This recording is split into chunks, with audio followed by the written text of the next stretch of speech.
This is Charlie's Savic Mickey 2XL cage tour in November 2015. Back with a big house in it, but it's an even bigger house with a lift-off lid.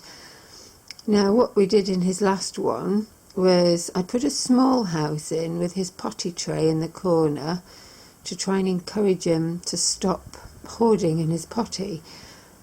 And what actually happened was he ignored the small house and dug a burrow over in that corner, which worked very nicely for a while, but he wasn't coming out to use the potty tray, he was weeing in the burrow. So that didn't work well at all, because it was just a big soggy mess in the corner. So I worked out what he was doing. He dug a tunnel down one end there into a little burrow with a tunnel out up under the house. So basically he was just doing what he did inside his big house, but without a roof over it. And he also seemed a bit kind of anxious about coming up with nothing over his head. After a while his ears were starting to be down. He couldn't seem to get he was digging out the weed on substrate, but he couldn't seem to get it all out, and he just started to look a bit unhappy. So I thought, right, what I'll do, I'll just put a house back in, a big house like he had before, only this time I bought an even bigger one. It's actually a rabbit-sized fair-plast sin house. Now you can just about see it there. It's not as big as it sounds, it's nowhere near big enough for a rabbit. And the good thing about this one is it has a lift-off roof. It comes like flat pack, like a sort of, and you put it together like a jigsaw, and the roof lifts off. So it's basically like an underground burrow with a roof on. And I thought that's more or less what he's doing. In a cage this size, you can't dig that big burrows and deep burrows. You need to have really deep substrate for that. So I didn't quite put it over the top of where his old burrow was. I put it where the old house was, because he always did like sitting under this little lava ledge at the back here. He really likes sitting under there, and he has a little hoard down there. So I put this back, and he seemed much happier straight away. And what he's done is build the most enormous nest in there, which is a bit like a burrow. So I don't know. I know hamsters like digging and need deep substrate and dig in their own burrows, but it also makes it tricky for them to find a toilet corner that doesn't need cleaning out every day, because they don't like being cleaned out every day. So I actually think a big house with a tunnel over is a bit like a burrow anyway, and he's built a kind of nest in there, and he seems much happier. Anyway, this house is really big, so I thought there's going to be space to put his potty tray back inside like he had before, and space for a nest, and space for his hoard as well, so he won't be wanting to put his hoard in his potty. And it seemed to work. So he's now got his potty tray in this corner, an enormous nest over there. It is nearly winter, so I suppose he's going to want to build a bigger nest, and he's got a couple of hoards in there. And it's basically the same size as the Trixie Leaf Labyrinth house. And I always wanted one of those, but Charlie's too big for it. He's so big that he kind of would have problems getting in and out of all the little corners and through the doors, because the doors aren't quite big enough for a big Syrian, I don't think. So this is the next best thing. It's like a big open house inside. And I'll show you in there in a minute. Everything else is the same. He's still got his roof run with his tube from the rat Sputnik and the vine branch there. His robust wheel at the back. Substrate has to slope all the way down to that, because it's so big it goes right down. And the little bendy stick fence there to keep the substrate high. So he's still got deep substrate at this side. And in fact that house, it works quite well because it's tall. It's sitting right on the base of the cage, because the problem, if you put a house on top of deep substrate, they can tunnel under it and it can fall on them and hurt them.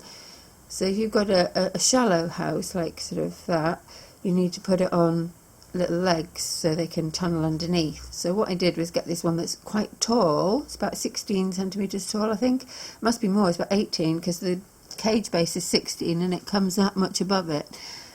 So this sits on the base of the cage, and inside I put 2 or 3 inches of substrate, so it feels like it's kind of on the bottom on the substrate, and I piled it up really deep all the way around to the top of the cage base. And I'll show you inside the house in a minute. But what he's got under here, I forgot that when I had the setup before, I put one of his little hay houses underneath the substrate to support this stone, so he didn't tunnel under that and it hurt him. And when I put the house in, I put the stone back on here under his food bowl, and I forgot about the little hay house, which is actually under there. And Charlie found it, moved all the stuff straight off the top, and had a really good nibble off the coconut on the top of it. And what he's got now is a little den down there, so he can actually go under the substrate into this little house down there as well. And I think it's full of food, actually. I think it's a little hoard in there, but not mess it up too much. So that worked quite well, and it gave me an idea for something else. He's still got a little hoard under there. He loves sitting under that little shelf under there. Then so it worked really, really well with the potty. The only thing is, because the house is so deep, the potty was a lot lower than his nest. And then he sort of turned it into an ensuite toilet, because he piled substrate on top of the potty and made a nice little hole in it so he could go in the hole to get to the potty, so it kind of kept him warm going to the toilet, which is quite a nice idea. And I felt terrible having to take it out, because unfortunately it got soaked in wee because it was on top of the potty. So I had another of those little cardboard hay houses from his pet carrier, and what I did was cut about 1.5 inches off the bottom of it all the way round and put it inside this corner with the potty on top, so it made like a little shelf inside the house with the potty supported, and it also meant he could go under the potty and put hoards underneath it, and that's worked better. So let's have a look inside his house. Let's take the piece of granite out and his little bench, and it's got a smaller bendy stick bridge there. I used the big one to make the fence, and I got a smaller one so that his house didn't stick out quite so far as it would have done if I'd used the big one. It does stick out and take up about, almost 1/3 of the cage, that house. But the fact is, he's got such a lovely time inside it that he's quite happy. This is his favourite spot is sitting under there. You can see the remnants of one of these rosewood dandelion chew sticks. He loves those. He wrecks it.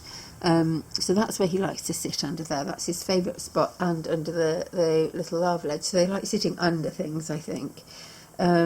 He loves wandering around this little bit, but he spends most of his time in his house. He still climbs up here. He still runs in his wheel.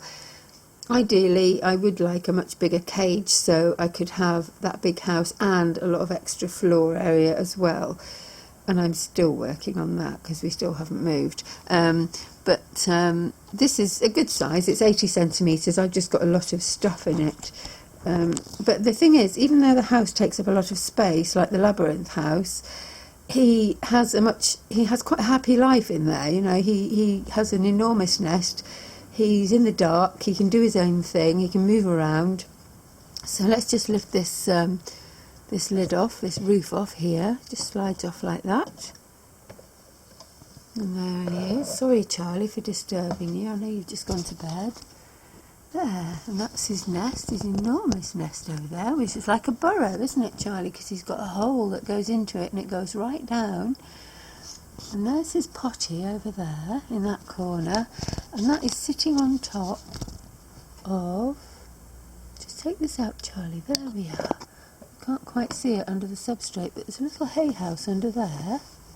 Isn't there, Charlie? Can you see it under there? Yeah. Oh, it's got sand on it. Under there. And you can still go underneath there, but the potty is supported and doesn't fall over, except you just tend to kick the sand out, don't you? So you can make a little hoard underneath it and still use the potty. So I think we've got it sussed now. For a year he was completely potty trained, had his nest in his potty, and I just emptied the potty every few days. But then suddenly, about a few months ago, he started hoarding in his potty, and that became a bit of a vicious circle, because then it got weed on, I had to throw it away, and then he hoarded more, and then he weed on it more. But we've broken the cycle now, haven't we, Charlie? Partly because we tried with a smaller house, which didn't work, and then we went to an even bigger one, which does seem to work. That's it, you go back down there, that's it. You go back down there, and I'll put the lid back on so you can be back in the dark. There we are. In he goes, into his little nest, that's it. So I put that on. At first he didn't like me taking the lid off, he's got used to it now. And he would go straight into the tunnel if I took the lid off, but he seems to have got used to it now. I have to say, it makes it much easier if I ever need to get him out for some reason. Normally I get him out I take this off here and put a little tube over the front with the treat in, and that brings him out. Because he's kind of quite a shy hamster, really. Once he's out, he's quite perky and does all kinds of things. But he's quite shy in his cage, and he loves his house. He's a homebod. So I just take this out and put a tube over there with a little piece of cheese or cucumber in the end, and he goes up the tube and I lift him out. Sometimes if he doesn't want to come out, he'll nab it quickly and go back in backwards, so I know when he doesn't want to come out. And that's his new house. And so he's got his little red bench back again now as well. He does actually sit on that sometimes, have a little wash. Still gets his veggies and his small Sputnik and his extra bits of food on the kebab back there. And that's Charlie's up-to-date cage tour. But the house is it's the fur-plast Sin, S-I-N, rabbit size house. Now, first of all, I got the guinea pig size one because his old big house was a guinea pig house. But the guinea pig size one is really quite small. It's actually a standard hamster size house, I would say, the guinea pig size one, because of the way it fits together. It took a lot of space out of the inside. The rabbit one, as I say, is about 35 centimetres by 25 centimetres length and width. So that's the same size as the Trixie Labyrinth house. So it isn't quite as big as it sounds. And it's certainly not big enough for a rabbit. And the guinea pig one certainly isn't big enough for a guinea pig. But if you're wanting a house with a lift-off roof that isn't that big, and you don't want to put the potty inside, then the guinea pig house is a good hamster house, actually, the fur-plast guinea pig one. It would fit a toilet tray inside, but there wouldn't be a lot of room for his nest then. And as you can see, he seems to, more space he has, the bigger nest he builds and spreads it out. But this has worked well because we're back to spot cleaning, emptying the potty, and the rest of the cage and the nest stays dry. He's not weighing in his nest anymore, he's not hoarding in his potty anymore, and he seems quite happy. So we've got past the kind of midlife crisis. He's about a year and 18, is he a year and a half? Yeah, he's about a year and a half now, so I think he was having a midlife crisis a few months ago. But there we are. This is the 80 centimetres by 50 centimetres Savic cage, the Mickey 2XL, with 7mm bar spacing, same size as the Hamster Heaven but smaller bar spacing. There's no original contents in there apart from that little Sputnik, because a lot of the contents were only suitable for mice, because that's why it's got small bar spacing. It's good for mice and dwarf hamsters as well. In fact, I think it's very good for dwarf hamsters because it's a good size. It's not as high as some of the other bigger cages. It's only 36 centimetres inside. It says it's 38 centimetres, but I think that's all the way up to the top of this bar. Inside it's 36 centimetres high, and when you've got this base, 16 centimetre base full of substrate, it means there's not such a huge height to fall from. But even so, I still put things over the hard things. So, for example, he can't fall from the top onto that bendy bridge and hurt himself, because the tube sort of goes over the top and stops that happening. And he used to have a little ceramic sand bath under here, and again the Sputnik was over that, so he couldn't fall onto something hard and hurt himself. But the sand bath I just took out eventually because he wasn't using it. And he's got sand in his potty, which he just likes to kick all over the place. He doesn't really like sand, actually. But that isn't too far to fall onto there, because it's quite high up anyway. And he doesn't really climb the bars anymore, but you never know. They have these little mad moments where they do it. And there's food dish on top of the... that's just a little Trixie food dish there. I quite like it because it's not too deep. It's easy for him to get into. And it easily holds a tablespoon of food. It wasn't cheap. None of these things are cheap. It's about £5, which is ridiculous for a little dish like that. But the previous one I had, which was supposed to be good, it was a Living World one, and it sloped at the front so that they could get in, and it was too high for him. He had to climb into it. So the lower one works better. And the fur-plast drinky bottle that he's got is working really well. It's the best bottle I've ever had, that. It's not the sippy, it's the drinky by fur-plast. And it has a little bar attachment, so you can put it on the inside of the cage. That clips to the bars, and it sits in there. And it's got a much wider spout than some of the other bottles. but it just always lets water out well, always does. I leave it a little bit unscrewed just to be on the safe side, but it lets the water out and it doesn't drip everywhere. It might have the odd 1 or 2 drips if I leave it loose, because I like to make sure it can definitely get enough water out. I think it's better than the little classic mouse bottles I was using before. It's the same size, 75ml mouse size. It won't fit in most of the commercial bottle stands because the spout is wider than standard, but it doesn't need to because it comes with a little clip. And I think that's about it. He's got a new toy for out of cage time. Out of cage time, we have these toys. So this is a rat slipper, and I tend to put them on the sofa, partly because it blocks him in. Lift him over here onto the sofa. It kind of stops him from jumping off the sofa there. If I put it that way round, he likes to go inside there and have a little hide sometimes. You have to keep an eye on him because it's fleece, and fleece is bad for them if they chew it and swallow it. It can block up their intestines.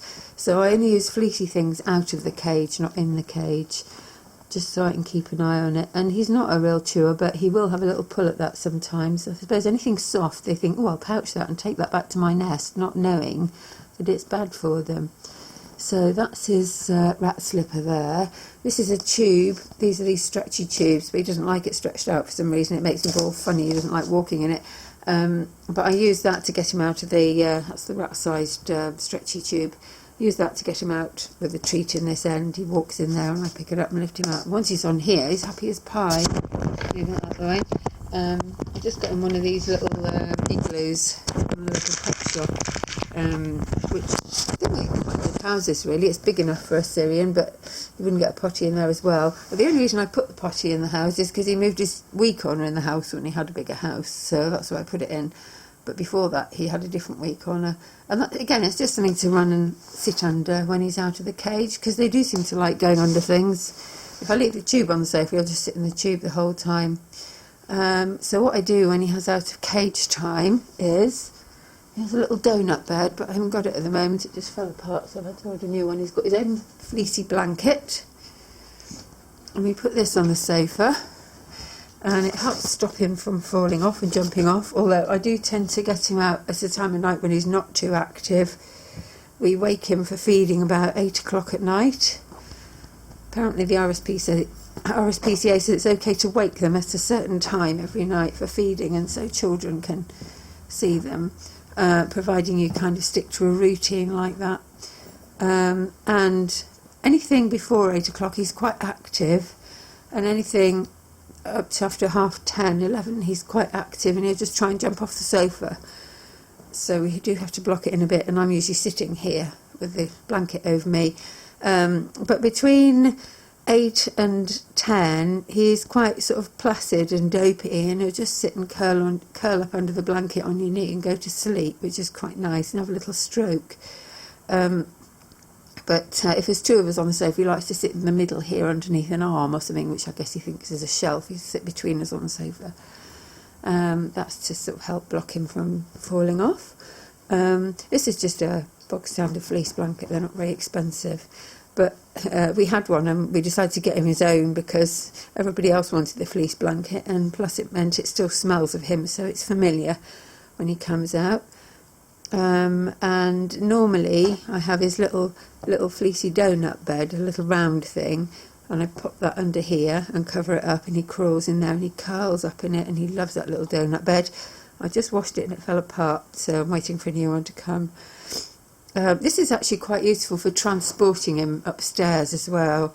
When he I mean, it's huge, it's a rat slipper, it's not kind of little and cosy or anything, it's huge, but you know, I can kind of, he likes to go and sit in there, and when he's in there I can pick it up and carry him upstairs. You obviously have to watch he doesn't try and jump out the front, but I tend to hold it at an angle like that, or just put my hand there or something. I mean, a ball is another way of carrying them to a different room safely, but I tend to take him up in that, take him up to our little boy's room, and he comes out and plays on the bed a bit, and then that's about it, I think, for Charlie's cage. So signing out for now, just getting ready for Christmas in a few weeks, and he'll be getting a little stocking